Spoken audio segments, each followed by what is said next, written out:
The word innocent is obviously just a tool that I'm using to get an emotional response out of you, right? That debate was just full of appeals to emotion. The irony being that presenting these objective, rational, non-emotionally manipulative statistics actually creates in us a non-rational response. So from the victim's perspective, from that individual who's suffering for the reduced consumption that you would have, how do we morally justify what happens to them? So this might be surprising to some people, but prior to going vegan, I hadn't seen a single video of animals being abused or killed. And in fact, I intentionally avoided them because I didn't want to cloud my judgment or inhibit my cool rationality. Now on reflection, I think this was just completely misguided. But the thing is, I continue to hear some form of this idea crop up all the time. That vegans present videos and information in ways that are emotionally manipulative, or that they represent an appeal to emotion fallacy. Appeals to emotion. As we see here when Alex O'Connor relates how the simple use of the word innocent can trigger this response.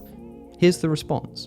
Well, here's the thing, Alex. The fact that you're using the word innocent in front of the word life is an example of appeal to emotion. It's one of the reasons why people ignore you. I repeat, I do not dislike you or your stance, it's your rhetoric that is what turns me off. So I'm committing an appeal to emotion because I defined murder as the taking of innocent life. And this person even asks, what's the point of showing them at all, since they aren't an argument? So let's go over 5 reasons these claims sort of fall apart upon further scrutiny. I'll mostly be focusing on the claim as it relates to presenting videos, but stay to the end because I wrap up with a more general critique and practical tips for how to apply some of these lessons in vegan outreach. Pictures and video can convey information that's either impossible or highly inefficient to convey verbally. Imagine I had some emergency come up, and I asked you to pick up my friend from the airport, and you very reasonably ask, well, what do they look like? And I said, oh, she's easy to spot. Red hair, brown eyes, nice eyebrows. And you pull up and see these 4 people waiting. Which one do you pick up? So you call me back and I say, oh, well, she doesn't have freckles. So we can eliminate her, but how are we going to distinguish between these 3? Now, maybe with enough words, I can describe the exact angle of jaws and length of noses, and you could roll up with a ruler and protractor and math it out. But even if you could, if this wasn't a multiple choice test, I'd never be able to tender an exact verbal description of what this person looked like. But imagine if instead I just quickly sent you this picture.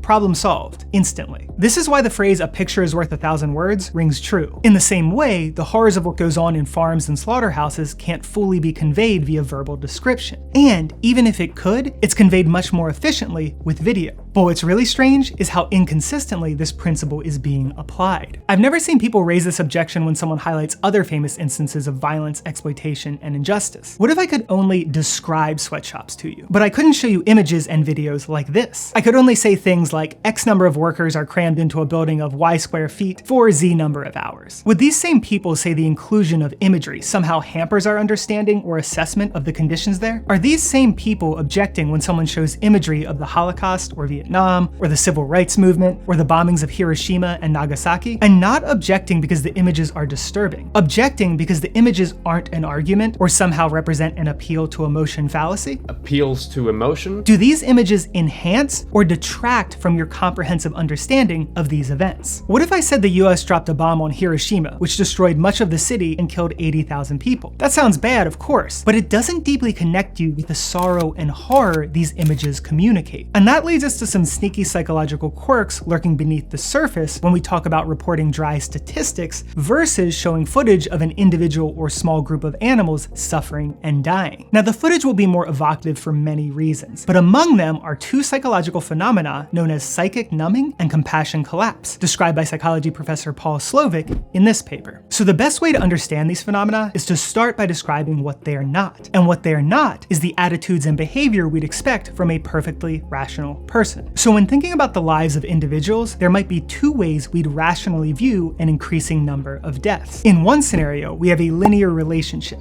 meaning compared with 1 death, we see 2 deaths as twice as bad, 3 deaths as 3 times as bad, etc. Another way we might rationally view an increasing number of deaths is exponentially, meaning we might start to value a large number of deaths disproportionately more because it might reach some threshold where a genocide has been committed or an entire society or population collapses. But what we wouldn't expect from a rational agent is what actually happens, which is one of these 2 things. In psychic numbing, as the number of deaths increases, the amount we care gradually levels off. We value an individual life very greatly.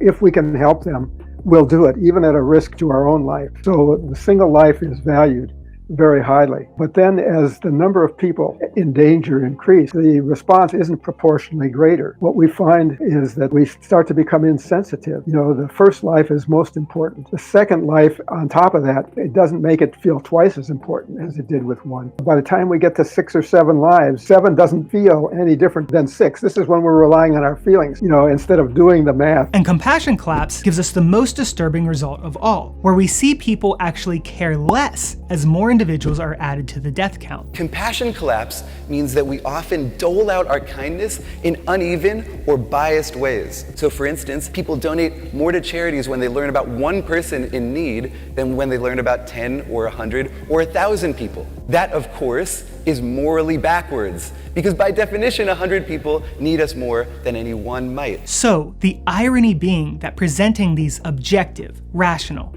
non-emotionally manipulative statistics actually creates in us a non-rational response. But it gets better, because how do you think we might combat that irrational response? Well, Slovic says images seem to be the key to conveying affect and meaning. And when it comes to eliciting compassion, the identified individual victim with a face and name has no peer. But I'll let Paul explain further. There are ways that we can break through the numbing. I'll illustrate it with an example from the Syrian war. By 2015, some 250,000 people had died in the war. Few people cared about what was happening. Then, in September of 2015, something happened. It was a photograph of a Syrian boy, Aylan Kurdi. He and his family were fleeing, trying to reach the shores of Turkey. Their boat capsized. Aylan drowned. This picture went around the world, and the Swedish Red Cross set up a fund to care for these refugees. That fund was receiving about $8,000 a day. The day after the photograph was seen, the donations jumped from 8,000 to 430,000. Now, obviously there's more to explore here, and there's lots of links in the description if you want to dive deeper into the nuances of the research. But the gist of it is the somewhat paradoxical conclusion that objective rational statistics in does not necessarily equal rational attitudes and behaviors out. But if you're trusting your feelings don't do math, something we call the arithmetic of compassion. And that arithmetic is not a logical, valid arithmetic like was taught in school. The arithmetic of compassion is a flawed, deadly arithmetic where 7 lives don't seem worse than 6 because they don't feel worse. Videos lend credibility that words alone don't. If you walk up to me on the street and I tell you that pigs are killed in gas chambers, you might think I'm lying, ill-informed, exaggerating, or that I'm using the word gas chamber in a loose, figurative sense. But seeing the video puts all those concerns to bed, or at the very least, lessens their potency. This is one reason video evidence is so powerful in other domains. To highlight just one salient example, imagine if in the trial of Derek Chauvin, there was no video evidence showing the moments leading up to George Floyd's death. Do we think the verdict in that case would have been different? Do we think those officers would have even been fired? We'll never know with absolute certainty, but we can confidently say the video evidence was critically important to that case, irrespective of how emotional it was. Alright, so that brings us to the most debate-broy claim of all, that videos are an appeal to emotion fallacy, or that vegans are always committing this fallacy in discussions. Doing, like appeals to emotion or whatever that you see a lot in vegan communities. But here's my assessment. The appeal to emotion fallacy is a weird fallacy, and we should probably stop accusing people of it. So I think this sums up the definition of the fallacy decently well. Basically, using emotions in place of reason to win an argument. The problem is, roughly speaking, there seems to be 2 major ways this fallacy manifests. One is obviously fallacious, and the other is much more context dependent. So the obvious case usually presents like this. So for example, it feels bad to believe heaven doesn't exist, therefore, heaven must exist. The fact that you feel bad about something doesn't bear on if it's factually true. It would feel bad to know I had cancer, but that wouldn't make a diagnosis from my oncologist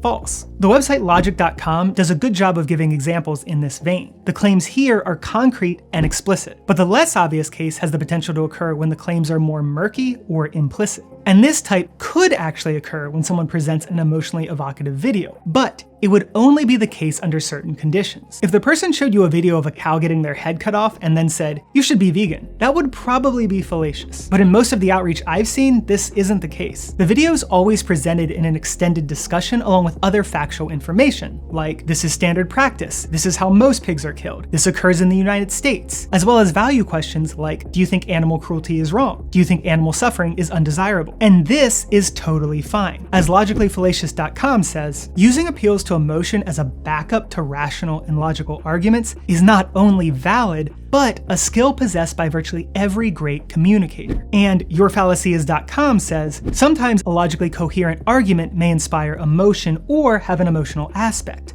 But the problem in fallacy occurs when emotion is used instead of logical argument. And look, maybe you don't care what some random website says. So what about published author and philosopher T. Edward Dahmer, who wrote a 250-page book on reasoning and fallacies? About the appeal to pity, Dahmer writes this: there may be some situations, however, in which the potential hurt to others is a relevant consideration in adopting or rejecting a course of action. Many such calls to compassion are in fact moral arguments that appeal implicitly to moral principles. In such cases, the description of the pitiful situation may simply be a device used to call attention to a relevant moral consideration. Or as Alex O'Connor says, the fallacy does not occur simply because someone talks about the emotional states of people or animals.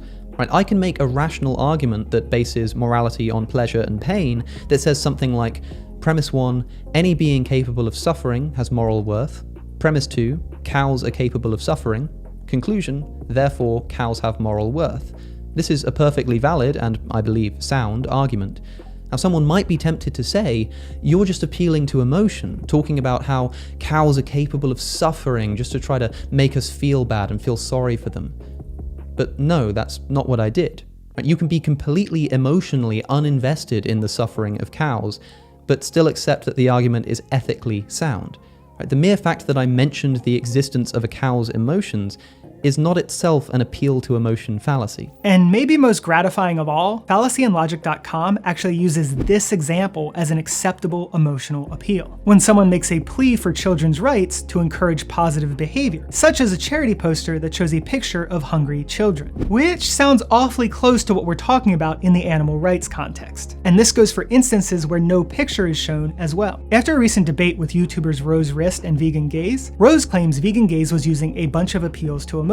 That debate was just full of appeals to emotion. And I'm presuming Rose means she was using them fallaciously. But given everything we just talked about, I just didn't hear any fallacious appeals to emotion. Now, caveats. There was like 3 hours of content and I was watching while multitasking, so I obviously could have missed some. But the fact that Rose comes away with this general impression is something I see a lot. And I really do think it's because the subject matter itself is emotional and makes most of us feel some of them feels. But the headline of that debate saga was not appeals to emotion. It was two people talking past one another with an occasional personal attack and lots of attitude and frustration. You're such a coward. The thing that annoys me about people calling appeal to emotion fallacy is that it seems to imbue the critique with undeserved authority and intellectual rigor, while also remaining vague about where the fallacy actually occurred. So for you, dear viewer, my general advice is to not call fallacy in debates, but to instead show by example why a particular line of reasoning is flawed. Don't say, hey, that's an appeal to nature. Say, would you say that eating poisonous mushrooms is good just because they're natural? This militates against vagueness and misunderstandings, and also helps with the optics of you not looking like a pretentious asshole. And I say this as someone who's definitely been accused of being a pretentious asshole. Alright, so how does this all translate into outreach? Well, first let me say this advice is subject to change as I dig deeper into the research, but I'll tell you where I stand right now. So it'll come as no surprise that I think we should be showing some sort of footage during our outreach. And some of that footage should be focused on either a single or a small number of individuals. But if you can't show footage, I would try and frame some examples or questions around the experience of an individual. Something I've started asking is, if a pig could understand you, what would you tell them was the reason you were willing to have them put in a gas chamber? And Earthling Ed's also got a good go-to I've seen him using recently.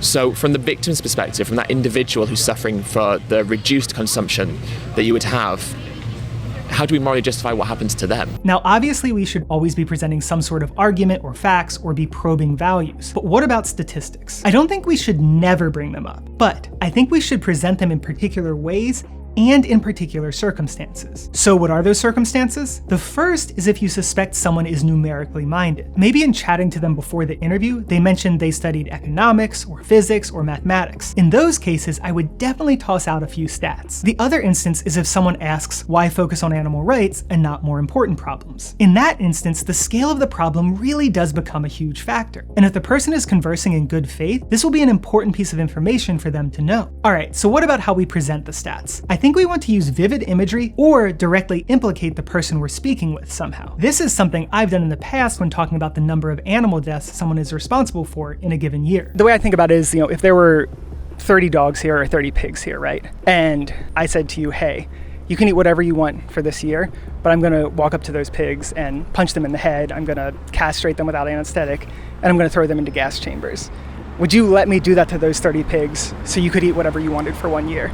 Another thing I've done when citing the stat that 70 billion land animals are slaughtered a year is relating it in human terms like I do here. It's somewhere between 50 and 100 billion. Yikes. Not million. Yikes. So I believe it's 100 billion humans. That's the total number of humans that have ever lived on Earth. And we kill that many land animals in a year or two, basically. Wow.